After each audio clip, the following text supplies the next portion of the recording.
There's a Sufi holy man in rural Pakistan named Muhammad Sabir. And for those of you who don't know, Sufism is basically Islamic mysticism. So it's a form of Islam that's not really Islam because it's much less doctrinal and it's more reliant on charismatic leaders, and it's kind of like self-help gurus that claim to be Islamic, but they're really not. It's just kind of a title. Well, this holy man started to drink his own Kool-Aid, and he came up with the genius idea that he could raise people from the dead.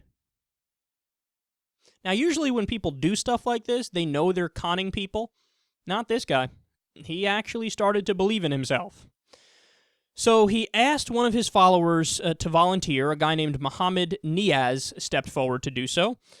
And this guy is a husband and a father of 6 kids, and he works a factory job to support his family.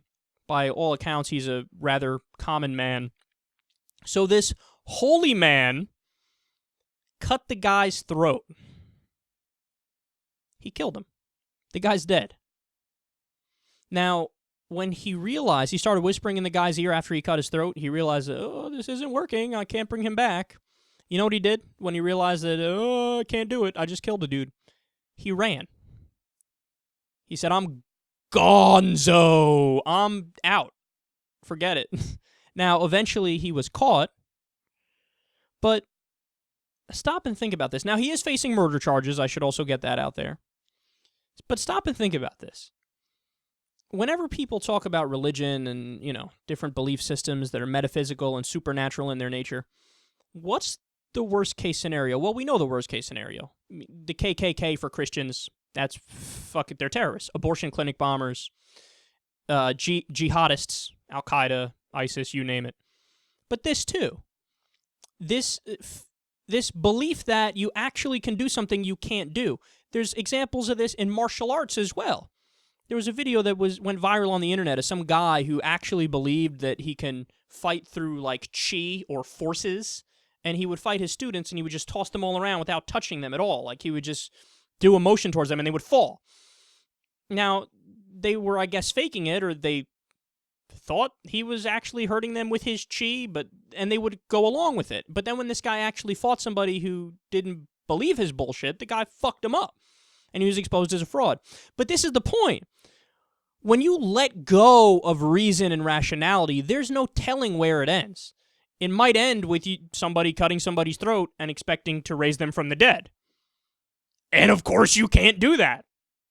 And in conclusion on this, I want to leave you with this. Quote, despite the fact that Niaz now left a widow and 6 children behind, his sister seemed unfazed by his untimely death. She was a believer in Sabir. Apparently, still so. His sister still believes in the guy after the guy killed her brother. Quote, why should I mourn when I know that my brother is in heaven? He will be rewarded for his services for the spiritual leader in the afterlife. The guy said he was going to raise him back from the dead, and he didn't.